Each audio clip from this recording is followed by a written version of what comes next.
But anyway, everybody, good evening. Welcome, welcome, welcome. I'm Tamlyn Tomita, and welcome to the last Asian Americans for Democracy's Zoominar.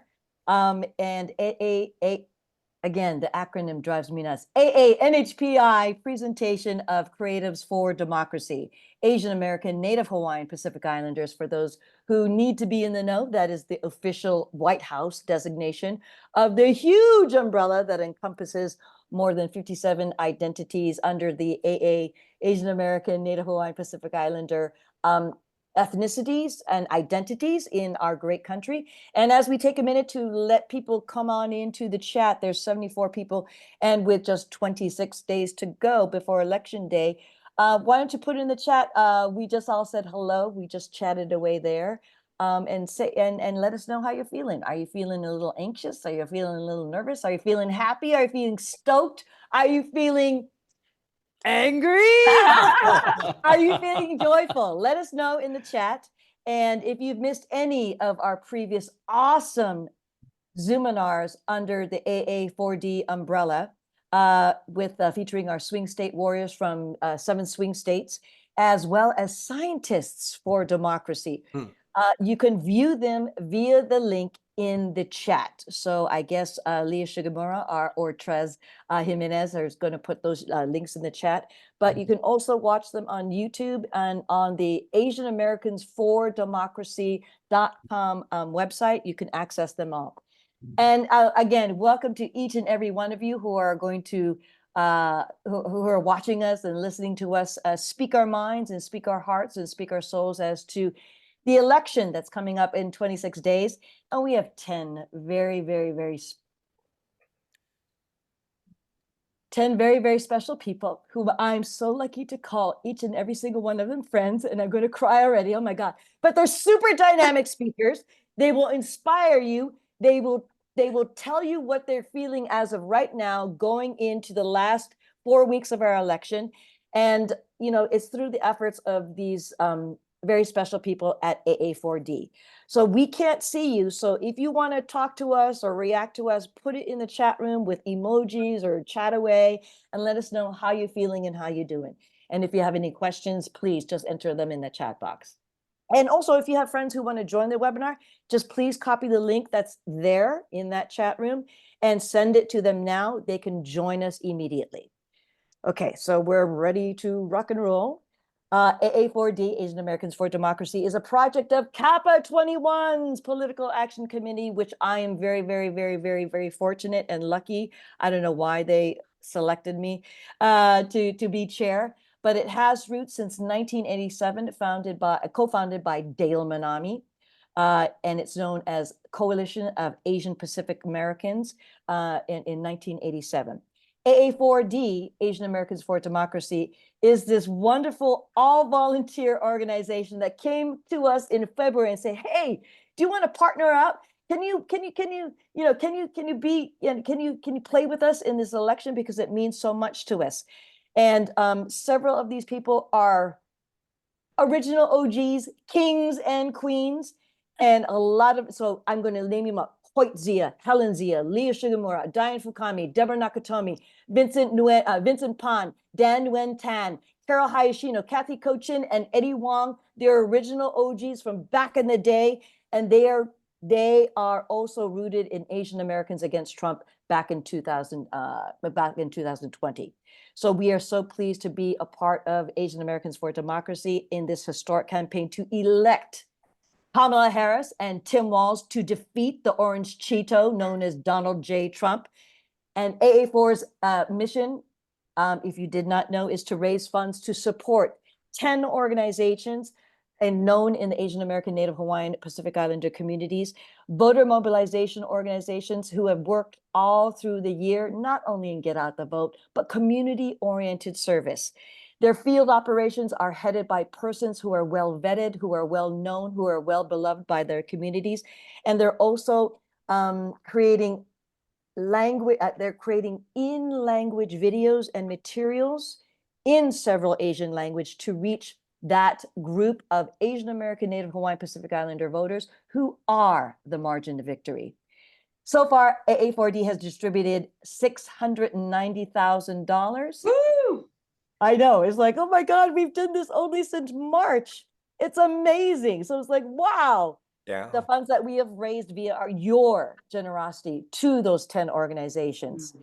And this week, we are also already giving another $114,000. Oh, So we're almost at 1 million people, and we're just so thrilled. We're just awed at the amazing hearts and pocketbooks of all of you out there. We fund these groups because of their year-round voter registration, their education and community organizing, and their reputation as social justice fighters. They are trusted messengers who deliver the vote for Harris Walz, and without you, we could not do this work. So we expressly thank each and every single one of you who have joined the Zoom today and have joined the Zooms previous, and who have just been in relationships and in community with all our 10 speakers. Without the seed money, we couldn't do the job that we're doing right now. So we're blessed to have this extremely diverse, super fun, super awesome, super group of talented people who want to share their thoughts with each and every one of you in this election, about the stakes in this election. And as we hear from our guests, we will have the time for a group sesh. So put your questions in the chat. So we're going to begin with the wonderful Amy Hill.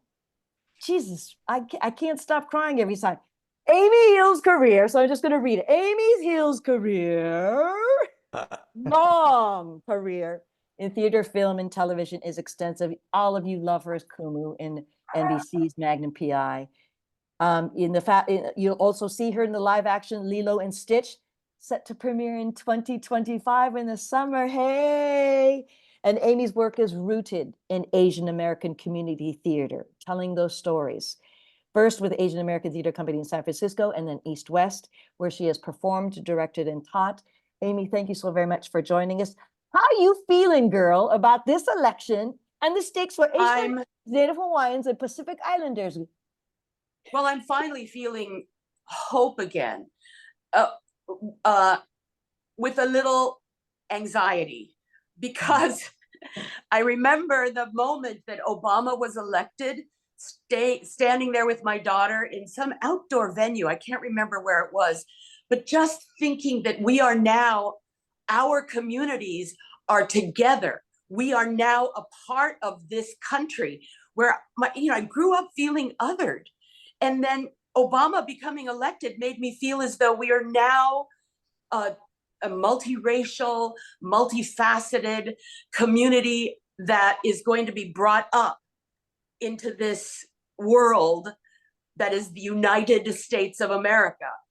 And the moment Trump was elected, I felt like we'd all gone backwards. I mean, the worst of everyone came out, where I guess they were hidden under rocks or something, but that feeling lasted for how many, 6 to 20, is a long time. Yeah. Even though Biden was elected, it still was so disheartening, because this whole energy that was out there was just about tearing people down, and it was very hard. And with Harris, just months ago, coming into this fray, and with the amount of joy and her sense of purpose, and Walz at the same time, right. He's everybody's dad, he's everybody's coach, but he's also smart, and he right. does so many smart things. I mean, he's been in government for so long, right. and been advocating for everything that I believe in, and so has Harris. It just has given me so much hope. But there's always that fear, that PTSD that exists for me. And I just really want everybody to get out and vote. I mean, I understand that people have their own decisions to make, but, I just hope that they would see clearly what trouble we would be in if we keep going in that direction. We need to gather together and embrace each other and hold each other up, because times are difficult. Right. and we need to be good together. We need to raise each other We up need to raise each other in up. moving forward, Exactly. forward, because Forward. we ain't going back. No, we cannot go ain't going back. back. We are not going No. back. And with you know, another yeah. sense of joy, going forward with joy. Exactly, to be able to laugh at not only the ridiculousness of the other party's candidate, but also at ourselves for Yeah. just our vulnerabilities, for our Right. humanity, and just to say, that was fun. Let's do it again, or pick ourselves up and just say, we got to do better. We just got to do better. We are going to do better. Yeah. Thank you, And Amy. Oh, go ahead. thank you. No. Oh, Go no, ahead. no. And, you know, and I want to also let the people that are not thinking alike with us, that we are not going to destroy them. We are going to embrace them and hold them up too, which is what I feel Harris and Walz will do. They will embrace everyone. Yes, exactly. Into the fold, rising up and moving forward together. And I will too. Yes, I know. And you're going to lead the way.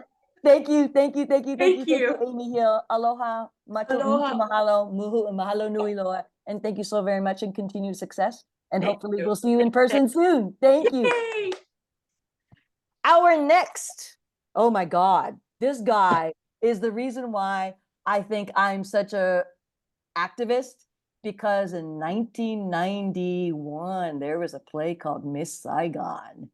And a bunch of us East Coast or West Coast actors got together and banded with the East Coast actors. There were no cell phones then, in terms of protesting a play called Miss Saigon that practiced the abominable practice of yellowface. B.D. Wong, and this next guest is an award-winning playwright who wrote the play M. Butterfly. And now, full circle, is presenting on Broadway, starring Daniel Day Kim, his play Yellowface. If you've seen any of David's plays, besides M. Butterfly, Soft Power, Aida, Chinglish, and the revival of Flower Drum Song, you have experienced an evening full of wit, wisdom, deep thought, reflection, and a sense of humor that will kill you. It is my pleasure to introduce to you all the venerable DHH, or as otherwise known as David Henry Wong. David, you have addressed, for as long as I've had the pleasure of knowing you, the dynamics of race and power in your plays. Do you see the race and power themes also in this election, and how so, and how do you think we can combat it? First of all, thank you, Tamlyn. Thanks for organizing all this, and thanks to everyone for being here. So I think all of us who are on this call, because we're creatives, we are conscious about the power of stories and the power of narratives. And certainly as AANHPIs, we've had a lot of experience with having to deal with various stereotypes. And some of them have changed over time. But one that has remained very constant is this perpetual foreigner stereotype. That is, one's forebears can have been in this country for many generations, and people still go, "Oh, you speak really good English," or whatever. I think where are you really from? And we've experienced firsthand how this stereotype dovetails with any time there is tension between the U.S. and any other and any Asian nation, and that Asian Americans are the first people that are gone after. We get caught in the crossfire, and we saw this, all of us experienced this very painfully during the pandemic and the spike in anti-Asian hate that continues to this day. And I also was attacked and stabbed in the neck and had an artery severed. I lost about a third of my blood. And at that point, an assemblyman here in New York, Ron Kim, called it a hate crime because there were several other Asian Americans who were being attacked at that time. So as that relates to this election, Asian Americans know who the former president is, that he perpetuates the worst and most dangerous narratives about AANHPIs and endangers our safety and future. We've already seen that. We saw it during the pandemic with China virus and Kung flu, which set off that very spike in anti-Asian violence and hate. Now, there are people out there who may think, oh, if we're on his side, he won't attack us. And there's a line from one of my shows, Soft Power, where somebody says, I thought if I acted white enough, I would be safe. But I think we've learned that that's foolish, that that kind of model minorityism simply doesn't work. We saw it in the pandemic. And then even if you look at his allies who are Asian, if we look at Elaine Chao, his transportation secretary, he turned against her in a moment, calling her Coco Chow, or Mitch McConnell's China-loving wife, or a sellout to China. So sadly, US-China relations are probably not going to improve anytime soon. And so the way that that dovetails with perpetual foreignerism is we know that if this guy gets back into office, any sort of tension, he's once again going to target us, and not just Chinese Americans, because it has been consistent throughout American history that Asian Americans, because people can't tell us apart or whatever, that we all get put under that same umbrella of hate. And this former president is completely transactional. He will scapegoat us and he will sell us out, as opposed to Kamala Harris, who has a background like many of us. She's a child of immigrants. She's a second-generation kid. She worked hard in school to achieve the American dream. And we know that she's going to uplift immigrants and promote unity in this country. And she knows firsthand how important it is to keep families together and to have a humane immigration policy. And because of her own experience, she knows that immigrants are one of the great strengths of this country. And we know that the Republicans are already saying they're going to go after legal immigration next. Right. So many of our forebears came to this country for democracy, and there doesn't seem to be a choice here. We need to vote for Harris Walz to continue that tradition of democracy and to protect ourselves as Asian Americans and to uplift unity and diversity in this country. If Kamala Harris is elected, we will not be perpetual foreigners. We will change that narrative. And we will be, as if I can quote Hamilton, we will affirm that immigrants, we get the job done. Yeah. Yay! Thank you, David. Thank you so very much for that wonderful soliloquy or monologue that every actor should now know and every citizen of America should now know, because truly, immigrants get the job done. We are a nation of immigrants, and we are truly united in making sure that Harris and Walz get elected. So thank you. Thank you so very much for your beautiful and super intelligent words. Thank you so very much for joining us. Next up, we have another playwright. Oh my God, so many creative persons here. Fresh from her smash run of her comic one-person show, Sweatshop Overlord, at the American Conservative Theater in San Francisco. We are so delighted. We are so awesomely amazed that we get to have Kristina Wong. Her play won the Lucille Lortel Award for Outstanding Solo Performance, and she is a Pulitzer Prize finalist in drama.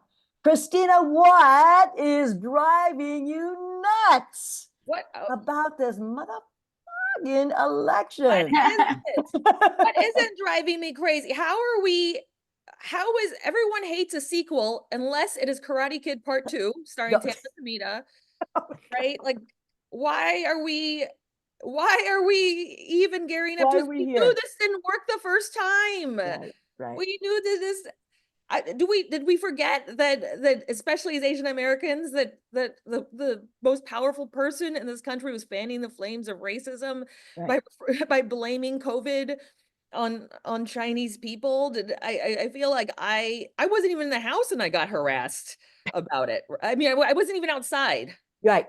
Post office to mail masks, right? But like, how did that happen? Why is this even an issue? So that's driving me crazy. The misinformation is driving me nuts. And BTW, I love misinformation. I benefit from misinformation. If you Google who is Jeremy Lin's wife, Kristina Wong, everybody, go ahead and do it. I'll show you right now. Listen, I love this information. It's me. If you look at this, I'm according to the New York Post, I'm Jeremy Lin's wife. And if you look up my net worth, depending what browser, it says I'm worth anywhere from $5 to $20 million. I love misinformation. I benefit from it, but I don't want it in the White House. And I don't want it, making decisions about my body, about healthcare, about international relations. And I just can't believe we're here in a place where there is somebody who is spreading rumors about people eating pets. I mean, let me show you something. You cannot eat this pet. You cannot. Okay. There's not enough meat on this to make it worth it. I don't care if I'm starving. In fact, when he's a little bit more peppy, he eats me, this cat. Okay. So how are we here, folks? We should have learned this from the first time this happened. This is a disaster. If I can't even keep track of how many times someone's been indicted, that should be a cue that maybe I don't want this person leading me, right? If this person is, and it is so, it's so old school. I couldn't even believe the first time he came down that damn escalator and was blaming immigrants for bringing drugs in. Right. We should know this as the children and grandchildren and great-grandchildren of immigrants that, who have borne the brunt of being blamed for stuff that no, immigrants are awesome. And if not for immigrants, all the food in England would be total garbage, folks. And in this country, we would just be eating variations of corn nonstop. We wouldn't be running on a shriracha. Yeah, exactly. It would be we'd just be eating potatoes, honestly. Come on, no one wants that. So this is where I'm at, and I know we're going to completely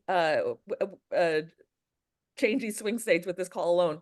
But Asian Americans, there are enough of us. We're multiplying. We're having enough sex and having enough babies that there are enough Asian American voters that can swing elections. Swing the elections, and yes. So I encourage you that if you had parents that were sexually active and made you happen, and especially if you're, a college student in a swing state, and even if you're not, to get out the vote.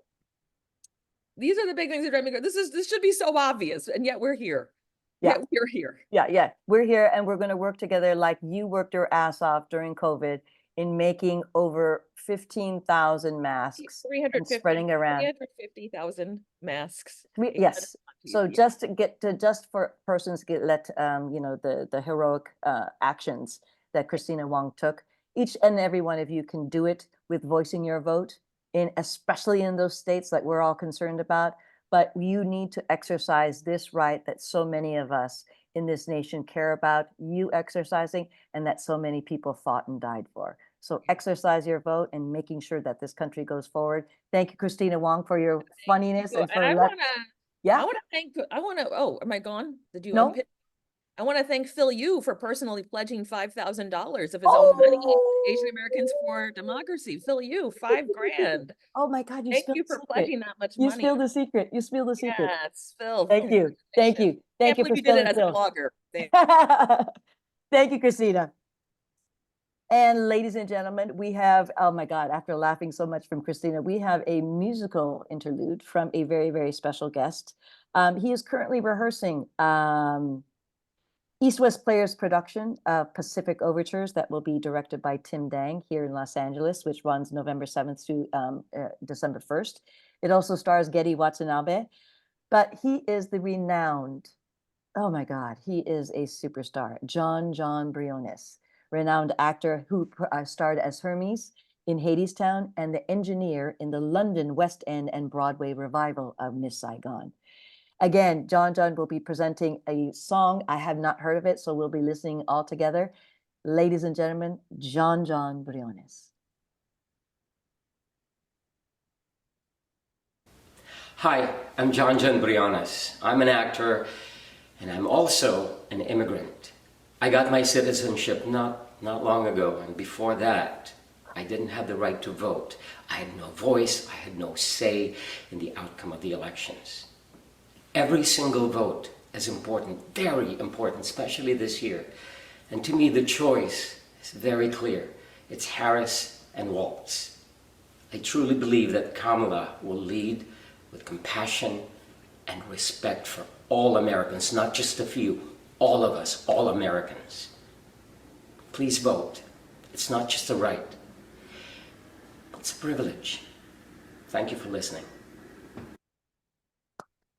Thank you so very much, Jon Jon. I made the mistake, and I think I might have spilled the beans. We will have another musical interlude later on in the program. But thank you, Jon Jon, for your passion. Whenever you speak and whenever you perform, you do it with true authenticity. Thank you so very much for joining us via video, and good luck with Pacific Overtures. We're going to go see it in December. Thank you.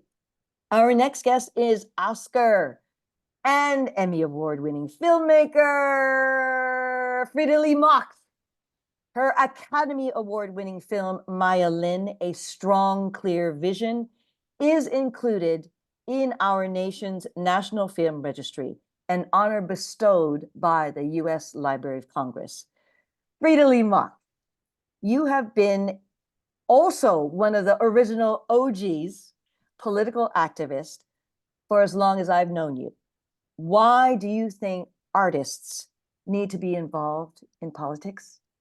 Well, I think this group of 10 artists are involved, especially because of you and your inspiration and your team and galvanizing us to be active in the AA4D. I mean, I really thank you, because this is a group, an organization that I felt I could target my energy and resources.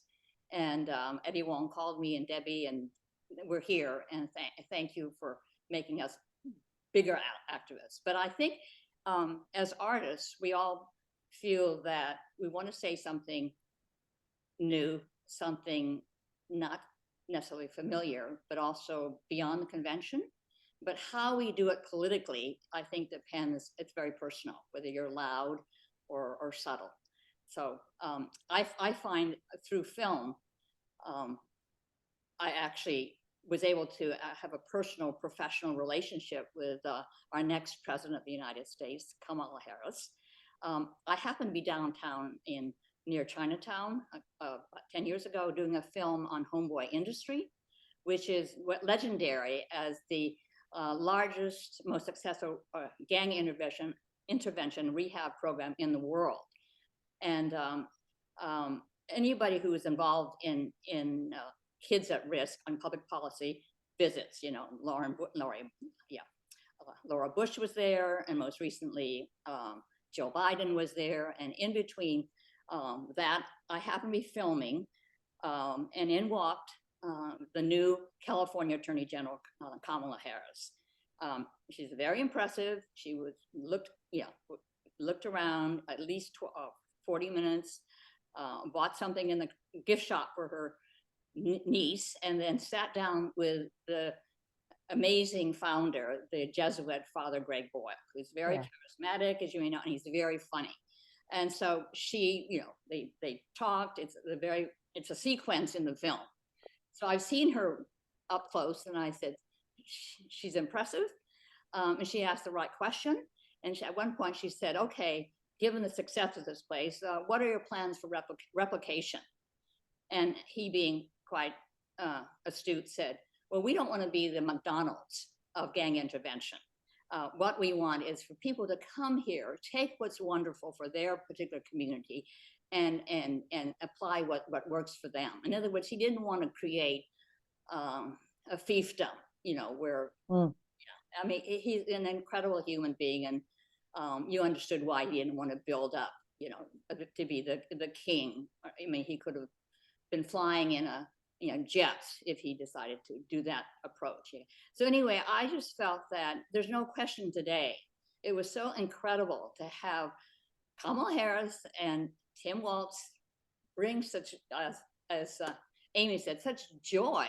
I've never had, thought of politics and joy together, but going forward from the DNC, I said, this is incredible. I smile, I have hope, and I'm kind of upbeat even today, at least for today, that there is great hope, okay? And as someone wrote, that the only patriotic choice we have is Kamala Harris and Tim Walz. So that's where I feel is great for our country, and that's hope that we continue doing inspirational work like you have been doing for all of us.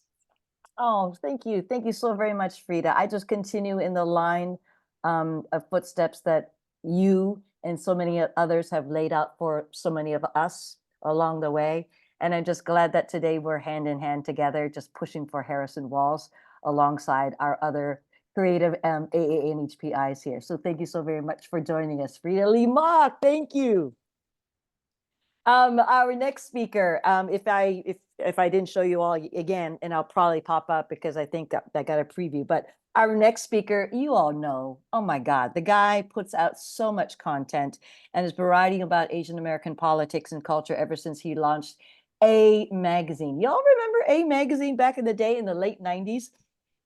Jeff Yang appears regularly on NPR's Pop Culture Happy Hour and is also the co-author of the New York Times best-selling book, Rise, A Pop History of Asian America from the 90s to Now, co-written with another guest, Phil Yu, and also Philip Wong. Ladies and gentlemen, I'm so pleased to bring to you the creator, one of the co-creators of this shirt, who put this all together, the campaign, the Stay Angry Woman Warrior, Joyful Warrior of Kamala Harris. Ladies and gentlemen, welcome, Jeff Yang.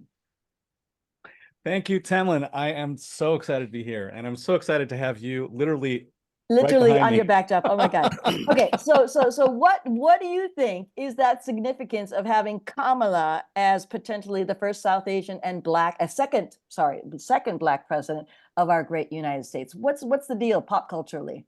Well, I'm just gonna share a little anecdote, which I think some of you might have heard already, but I can't help but share it again. It's because way back when I was writing for the San Francisco Chronicle, right? This is years and years and years ago.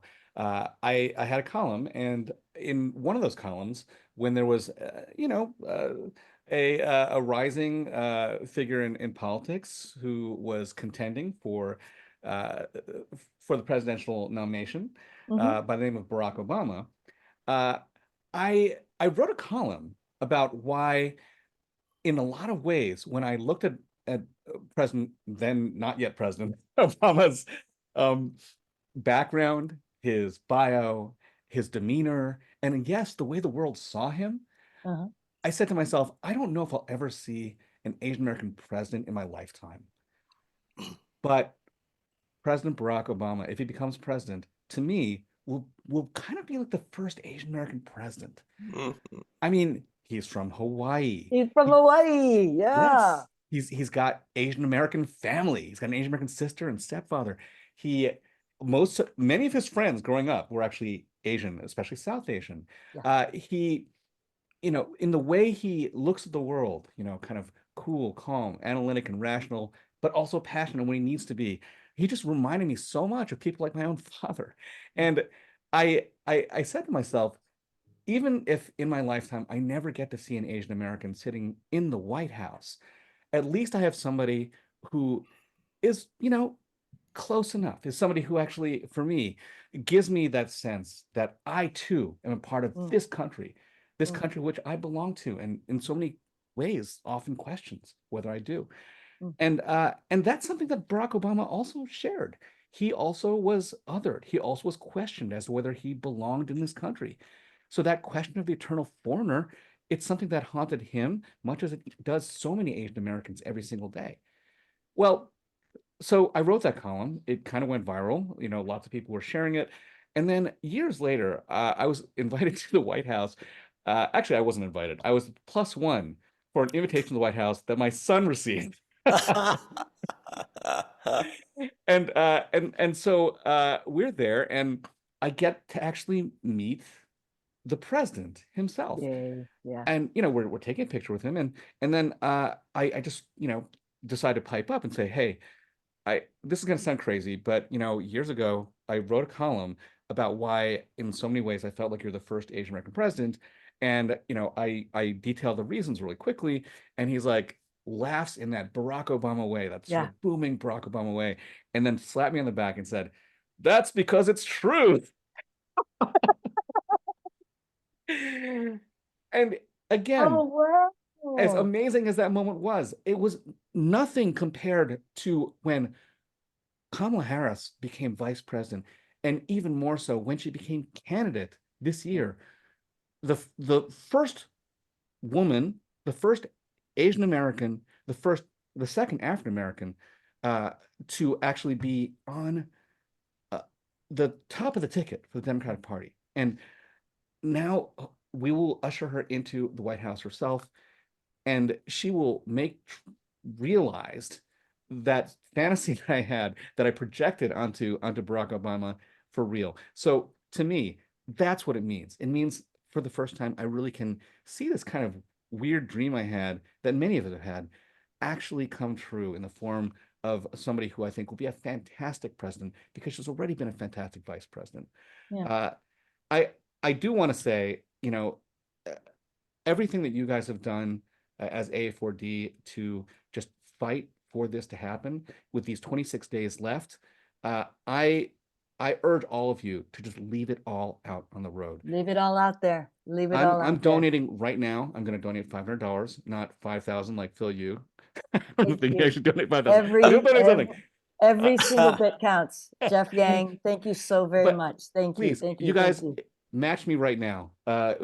Donate to AA4D. It's incredibly important. And, if you are, if you donate already and want to do something else, you can also always buy the t-shirt as modeled. Buy the t-shirt. Buy the t-shirt. I'll drop the link again. It's only available for 3 more days, and then it's going away probably forever. So thanks, guys, so much. Thank you. Thank you, Jeff Yang. And thank you, or otherwise known as Hudson Yang's father, but I also say Hudson Yang is the son of Jeff Yang. So thank you so very much for joining us. Original man. Thank you. Thank you. Next up, we have a playwright who's very, very special and dear to me. He and his wife, Philip Kan Gotanda, is among the major living playwrights in our United States of America. His plays, you will all know, Song of a Nisei Fisherman, Sisters Matsumoto, The Wash with Sab Shimono and Nobu McCarthy, so very dear to my heart. Yankee Dog, You Die, Day Standing on Its Head, and others have illuminated Japanese American, Asian American life on stages across the United States. His newest work, the opera, Thank you. Both Eyes Open, investigates the interior life of a Nisei American farmer. Philip Kan Gotanda is currently the professor at the Department of Theater of Dance and Performance Studies at UC Berkeley. Go Bears. Go Bears. Philip, thank you so very much for joining us. We are living, as you know, in a moment of where Asian American, Native Hawaiian, and Pacific Islanders are growing monumentally in numbers and having an impact on elections, especially in the swing states. But there is a revival of the hate and the suspicion directed, as other speakers have aforementioned. How do you think we should respond at this critical moment in time to rise hopes and resist hatred? Thank you for having me. It's an honor to be with everyone and such intelligent, smart conversation. I am humbled. Seeing you, Tamlyn, made me think actually of something that I wasn't going to talk about, but we have a mutual friend, and David does too, and Oscar Eustace at the Public. Yes. And Oscar once said to me, the first shape of hope is fear. The first shape of hope is fear. Now, it sort of to me just landed in a rather profound way in this moment. It's just let it kind of sit there. But I thought of that, it came to me as I looked out and saw familiar people. In terms of what you're talking about, unfortunately, this anti-Asian American, Hawaiian, Pacific Islander sentiment, kind of this Asian hatred animus, has always been here. You know, it's nothing new. I think all of us know that. It sort of lives beneath the surface, kind of percolates along, and it just takes an agent with a certain voice and a certain message, perhaps a fear, that allows it to kind of wake up. You know, that message kind of perks its head up.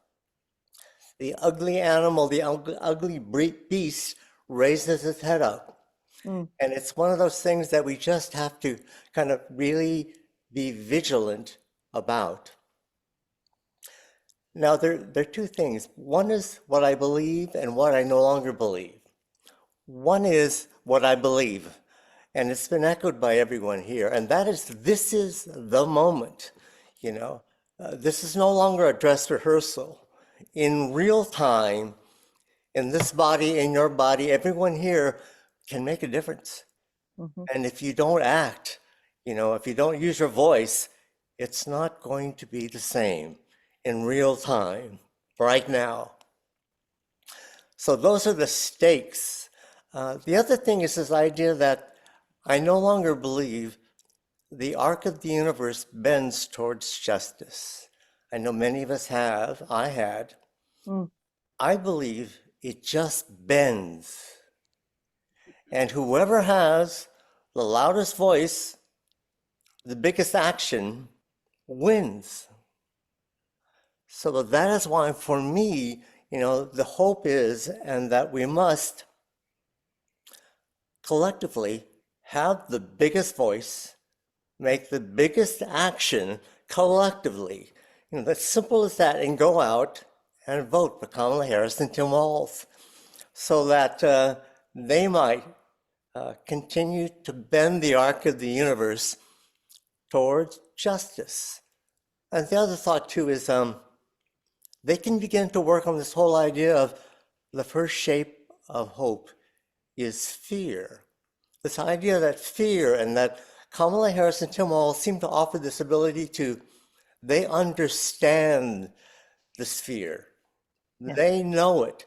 And because of that, they can offer hope in terms of how they move us forward. And this is a time, this is the moment. This is a time, and we all have to seize it, as it were, and vote for Kamala Harris and Tim Walz, and also take that other person, put him back into the earth, the soil from whence he came, bury him well, and be vigilant about him, so that Kamala Harris and Tim Walz can begin to change fear into hope, and also bend the arc of the universe towards justice. Thank you. Thank you so very much, Philip. Fear into hope, hope into justice, and it all can be embraced with joy. Thank you so very much. Thank you. Wow, that was, again, deep. I mean, going from the heights of laughter to introspection and to deep thought. I just love being able to partake in this Zoominar with you all. Ladies and gentlemen, next up is, oh my God, is my good friend Lauren Tom. You all know her. She is one of the four sisters that you know in Joy Luck Club. She's the dutiful one, Lena. She was also known as Ross's girlfriend, Julie, in that sitcom, in that funny show called Friends or Family or something like that. And she's also known as Mrs. Tran in Supernatural. Lauren has also lent her voice talents on the animated series Futurama as the much beloved character of Amy, and is excited to be reprising her role with new episodes coming out in 2024 and 2025, which means she's recording those voices right now, and those shows will be on Hulu. She's also reprising her stories, her roles as Connie and Min in the reboot of King of the Hill, which was just welcomed with so much razzmatazz, also on Hulu in 2025.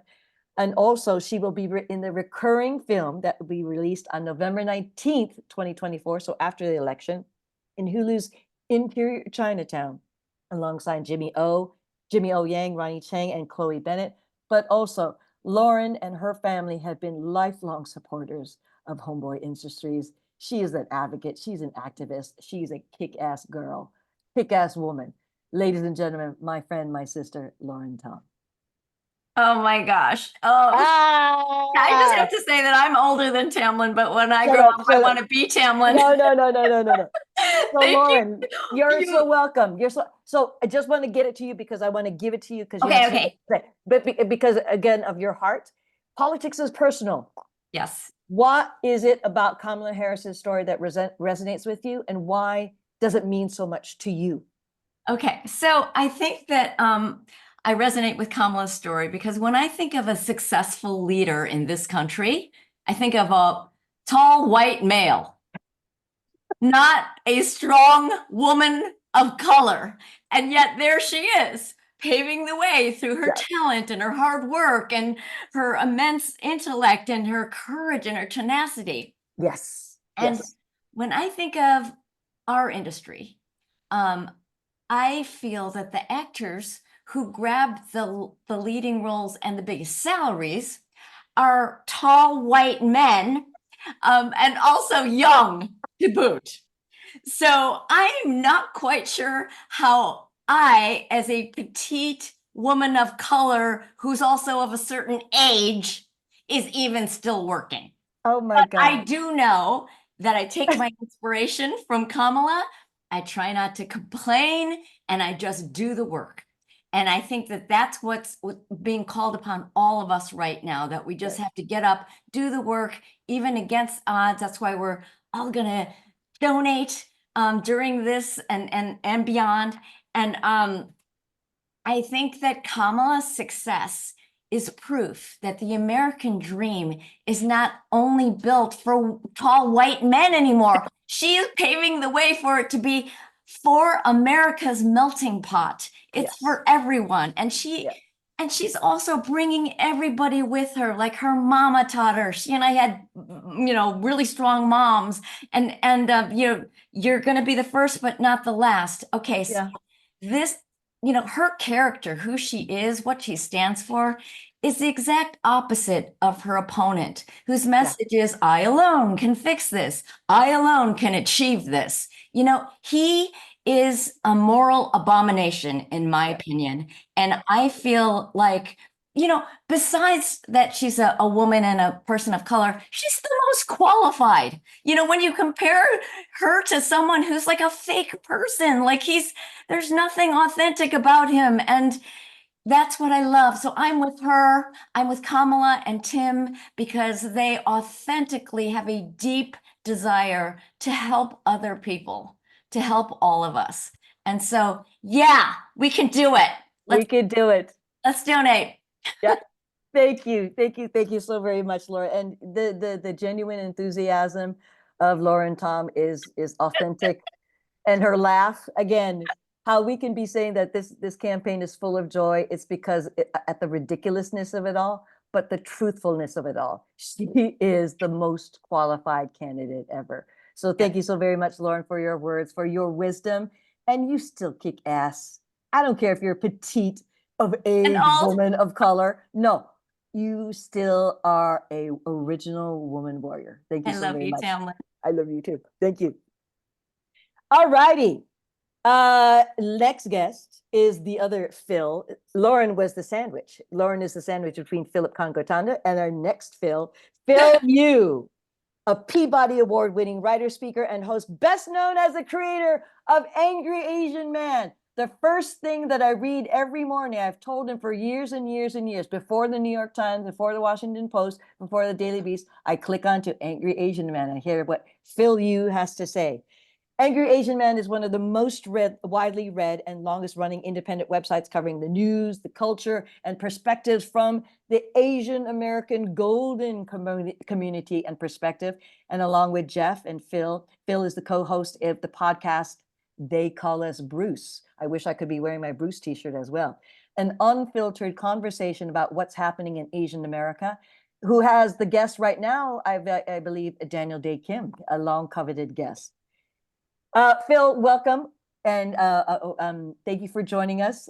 The serious question, the serious question, sounding all professional and everything. We're living in a time where it's a transition in the US from being the white dominant, the white man dominant society to a multicultural one. The tall white man, actually. The tall white man, yeah. the tall white young man that Lauren had said. You have chronicled the cultural impact and shift of this change, especially via the influence of Asian American and Asian culture on pop culture, cuisine, and the arts. How do you see Asian America having an impact in politics and certainly this election this year?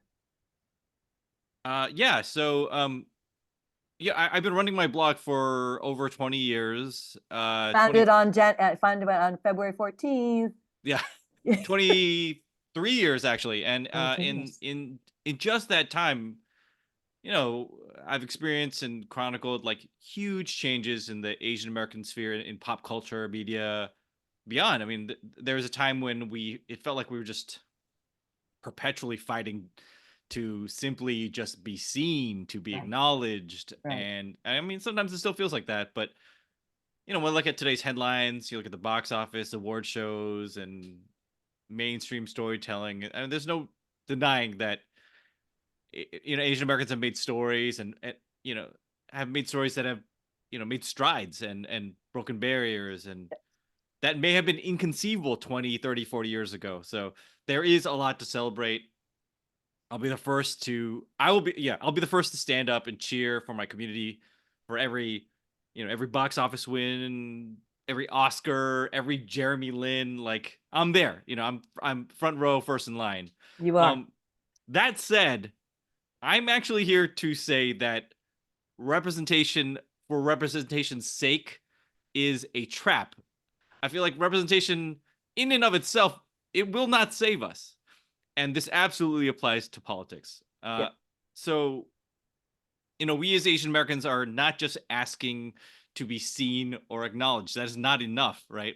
We're actually asking to be the decision makers, to be the storytellers, the stakeholders, you know, in our communities and in our own lives. You know, that's what we're voting for.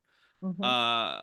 And you know, for too long, too often, that power has been withheld from us. It's been used against us.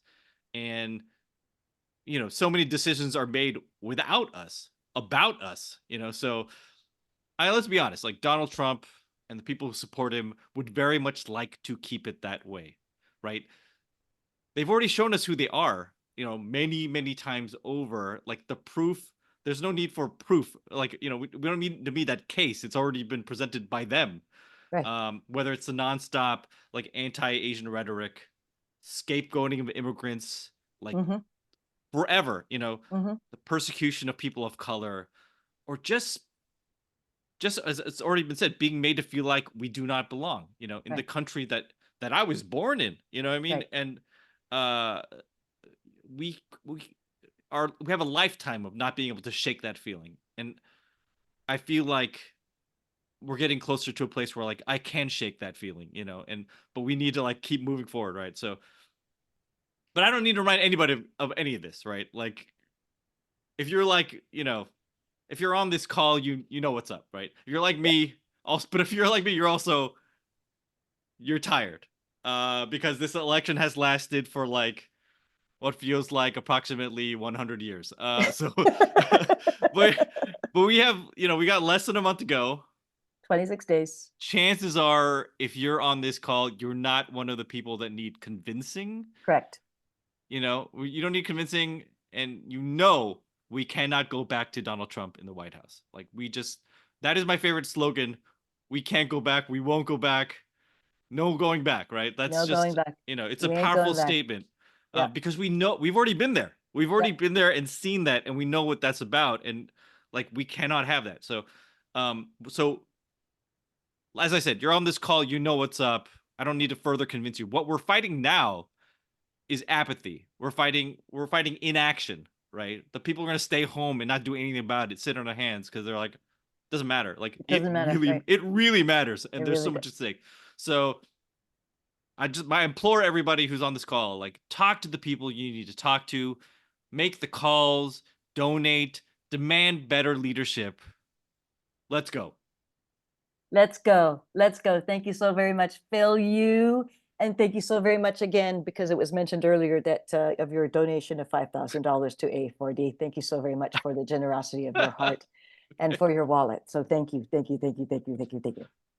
Ladies and gentlemen, our final guest is somebody that you love and you know and you respect and you look up to, as I do. She is the author and activist, Helen Zia. Without her, we would not know who Vincent Chin was and the trials and tribulations that he and his family went through, and really sparked what we know as the Asian American movement. Her book, Asian American Dreams, is used widely in colleges across the US. And her latest book, Last Boat Out of Shanghai, is an NPR Best Book Selection and shortlisted for a National PEN America Award. Helen, you are one of the OG original queens of Asian Americans for Democracy and of the Vincent Chin Institute. Political activism and writing about political and social history have also been central in your life. And as we enter these final days of this campaign, the Orange Cheeto and his sycophant have ramped up their attacks on immigrants. How do we address anti-Asian hate that they have unleashed in our communities?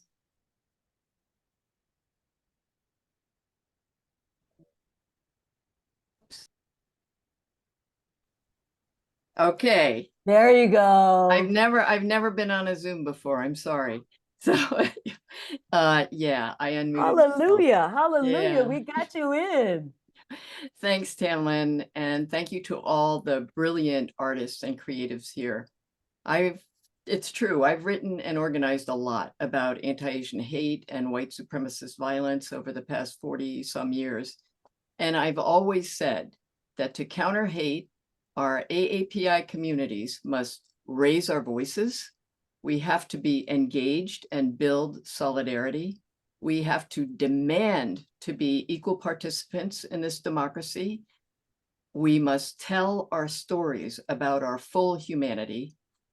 And that's what our creatives and artists here do every day. And we have to fight like hell, more today than ever before. Because you know what? Telling the truths about our communities is harder to do today, I feel, than any other time that I've experienced, because the Orange Cheeto and his cult followers repeat lies that incite the hate that gets our elders punched and killed.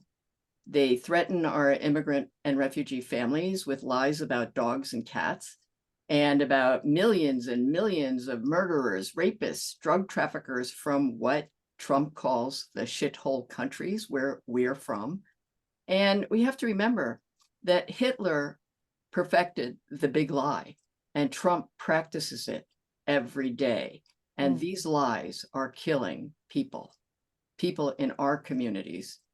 We can't have a viable society based on lies. Our Declaration of Independence says very clearly, we hold these truths to be self-evident, truths about equality, unalienable rights. And that's why we must elect Kamala Harris. She's a leader who upholds the Constitution of the United States and those truths. So truths, I mean, as a writer, I've often wished that I didn't have to somehow establish the truth in everything I write about, that we are Americans too, or like pointing out that Filipino and Polynesian navigators in the 1500s guided the Spanish across the Pacific. And if you didn't know that, go to vincentchin.org and read the Legacy Guide. But now, today, with all the lies, there's just so much more to have to undo. You know, the toxic disinformation, the book bans and more. We have to undo that now as creatives when we write or produce. So here's the thing. The vast majority of Americans want to see a better society for their families with liberty and justice for all, where human dignity is for everyone. And Kamala Harris herself comes from our communities. She embodies the greatness of America's diversity. And so I talked about reaching people where they're at. And so to reach people where they're at, we at AA4D have created some shareable graphics in 13 different AAPI languages.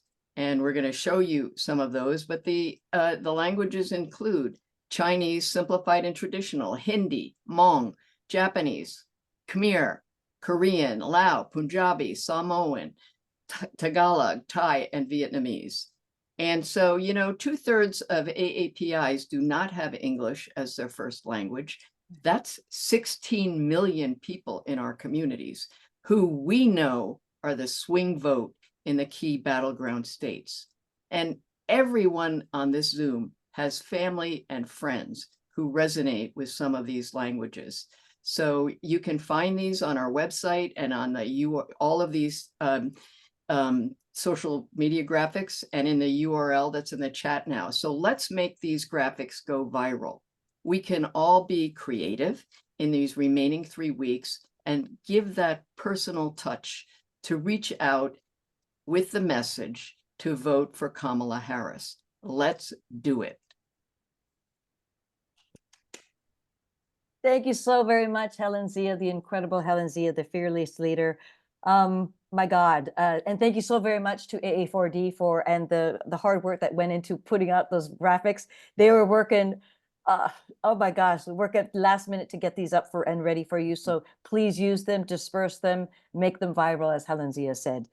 Thank you to each and every one of our panelists, and I want to encourage each and every one of you who are here, who are watching this hopefully helpful presentation, to please go to the donation link in the chat. Thank you so very much for your time, for your monies. Every single dollar helps. I know that many of you have already donated to Harris Walz, and that's very much appreciated to the campaign. But if you could make one more gift to support AA4D, that'd be so awesome, because that gift will be channeled immediately to those same media creators who created those graphics, in not only graphics, but video ads, and also to the community mobilizers who are knocking on the doors, talking face to face in English and in their native languages to encourage them about their right to vote, their necessity to vote. And each dollar that you give means that we'll be able to give more, so they can hire more canvassers, distribute one more mailer, or staff the election protection hotlines. That's another critical juncture that we have to look forward to in safeguarding our votes on November 5th. AA4D is only just $35,000 short of $1 million. And your gift today can really put us over the top. And we also have these Stay Angry t-shirts that are only available for 3 more days, and they'll disappear, that were created by Jeff Yang and Phil Yu for sale. And there will be in the link, I guess the to purchase link is going to be in the chat room, and the sale will end Friday. So please give to the link in terms of monies donated to purchase a t-shirt, and AA4D receives the nice percentage of the proceeds. So we can buy, so please buy your shirts today for your friends and family, and go wear them, go blue.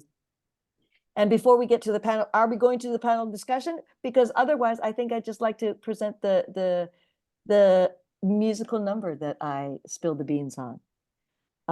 We have a very special video presentation from our good friend AJ Rafael, who joins us today from Los Angeles.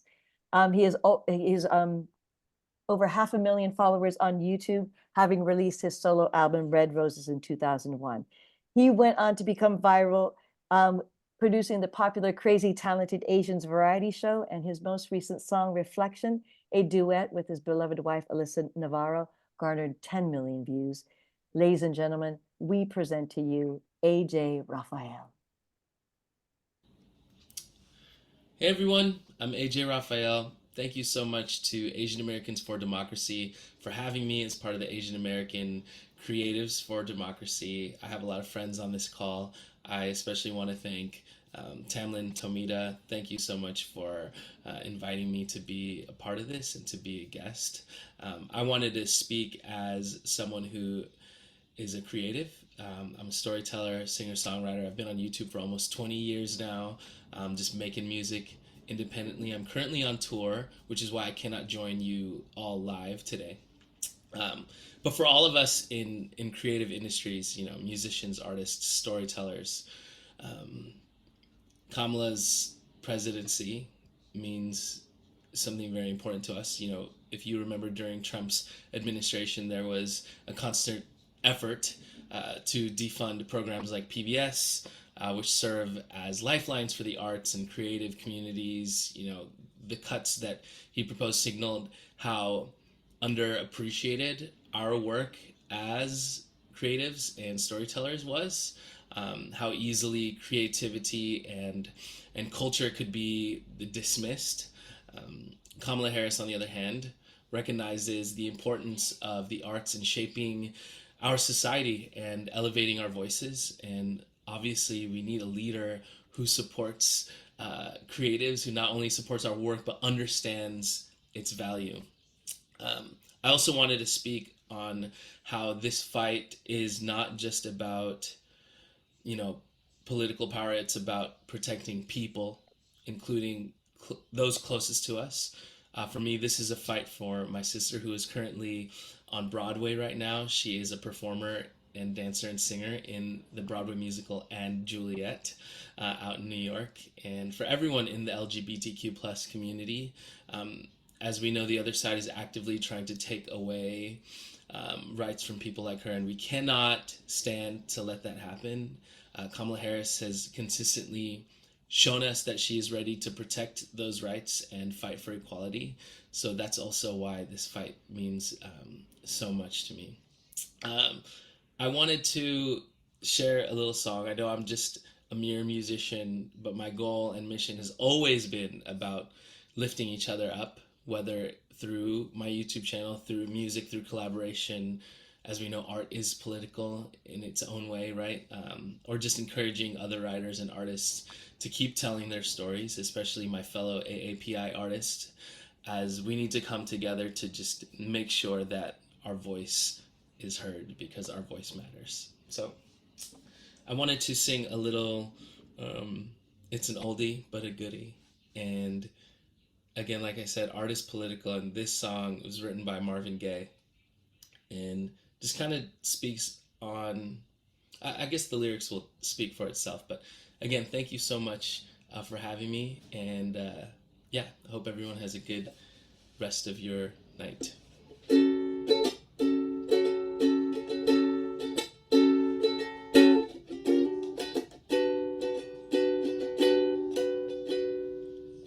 Mother, mother, there's too many of you crying. Brother, brother, brother, there's far too many of you dying. And you know we've got to find a way to bring some love in here today. Oh, Father, Father, we don't need to escalate. 'Cause you see, war is not the answer. Only love can conquer hate. And you know we've got to find a way to bring some love in here today. What's going on? Hey, what's going on? What's going on?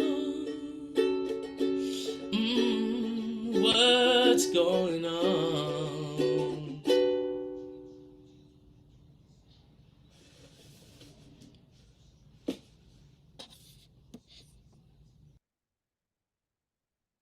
Oh, I just had to unmute myself because I was singing. Ladies and gentlemen, we are at 6:09. I know that we wanted to keep it to a straight hour, so if you do need to leave, please receive our thanks and our gratitude from each and every one of us for joining us for this hour. But we're going to continue on with a panel discussion if everybody feels that they want to stay. I know, Phil, you had to leave, as well as Helen Zia, because they had other private commitments. But if you all want to stay on for a little panel discussion about everyone just saying one word that sums up about how you're feeling right now after this hour together about the election coming up in the next 26 days that we've got going on for us. Are you still anxious? Are you still joyful? Are you still depressed? Are you super excited? If it's one word, let's be creative. We're a bunch of creatives here, supposedly, but the pressure is on. I'm going to start with Amy Hill. How do you feel, Amy? Well, you know, I wish I could feel more or less anxious because, you know, I don't understand how anybody could still be voting for Trump. And when I see these people being interviewed about why I'm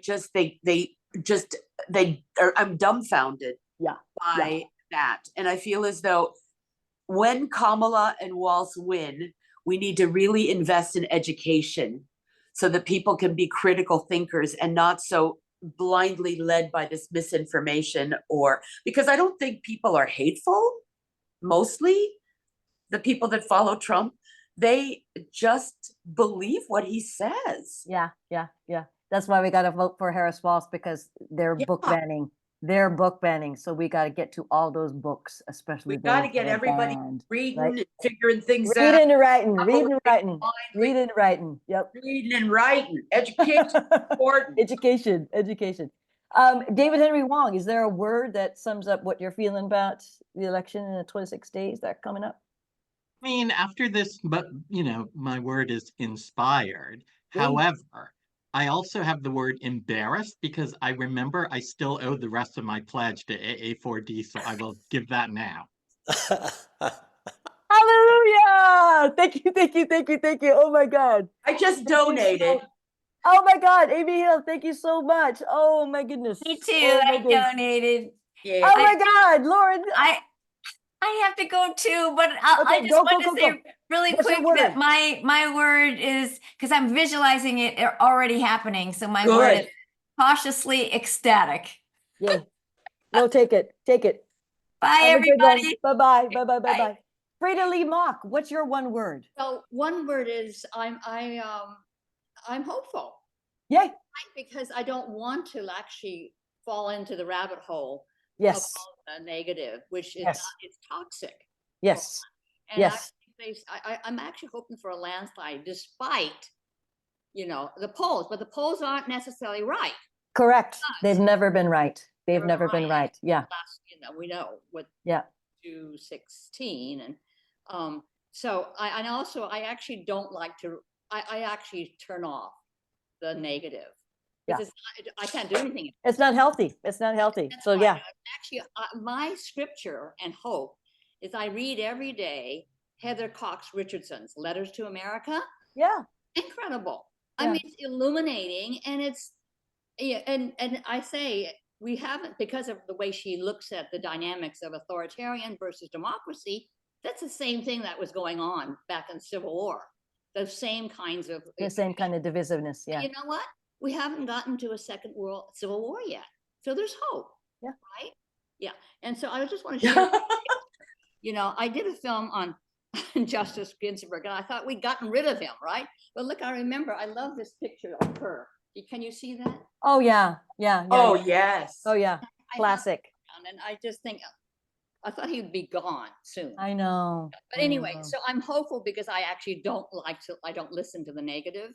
And they say it's neck and neck, but that means maybe the polls aren't correct. Okay. Yeah.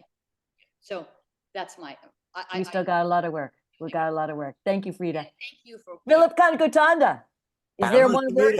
Is there a word that encapsulates as to what you're feeling now? Faith. Yay! Faith.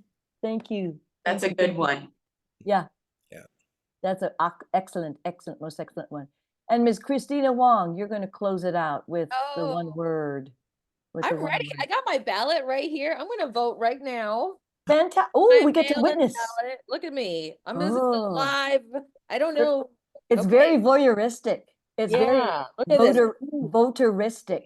Oh, good job. you want me to see fill that hole in? Okay, be careful. Okay, so it's right here. You see her name? She's Kamala Harris, Tim Walz. There we go. Kamala Harris, yeah. Ah. Yeah. Fill it in. Yeah, look at that, Fill look it at in, baby. that. Oh, Fill it in. Oh good. my gosh. Look at Good that. job. I did it. Good job. That's all Thank you gotta you. do. It's so easy. Just do It this is. more than the other ones, more times than the other ones, and we escape apocalypse. That's all. Ready. We're ready. Thank you. Thank you. Thank you. Actually, AA4D does have a question for all the guests who are in the chat room. For the audience, we want to ask you, and you can answer us in the chat room. Do AANHPR artists, writers, performers have an impact when they speak out on community issues and in politics? Answer us in the chat room. I think we're all curious as to whether or not we have not influence, because we're too old to be influencers, but just, is it helpful? Is it fun? Is it entertaining? And is it informative for us creatives to be in the same space with you? But also, we'd like to also hear from you. But in the meantime, ladies and gentlemen, we are out of time. And again, from the bottom of our hearts, at AA4D, CAPA21. CAPA21 is Dale Minami, Ginger Liu, Keith Kamasugi, and Meili Tom. And again, on behalf of AA4D, Hoi Zia, Helen Zia, Leah Shigemura, Deborah Nagatomi, Diane Fukami, Kathy Kochin, Vincent Pan, Dan Nguyen Tan, Carol Hayashino, and Eddie Wong. Thank you so very much. I wouldn't be able to do this without my beloved Daniel Blinkoff, all the work that he allows me to volunteer with y'all. And especially thanks to the producers, Diane Fukami, Deborah Nakatomi, and Leah Shigemura, but also Trey Jimenez. Ladies and gentlemen, we will send you off an email tomorrow with a link to the AA4D YouTube channel presentation of this AANHPI Creatives for Democracy. And let's go out and vote. Let's encourage every single one in those 7 swing states to go out to vote. I just went to Wisconsin and Minnesota, and to visit with the Hmong community, our Southeast Asian communities out there, dynamic women and men who are out there getting out the vote. But we can all do our part.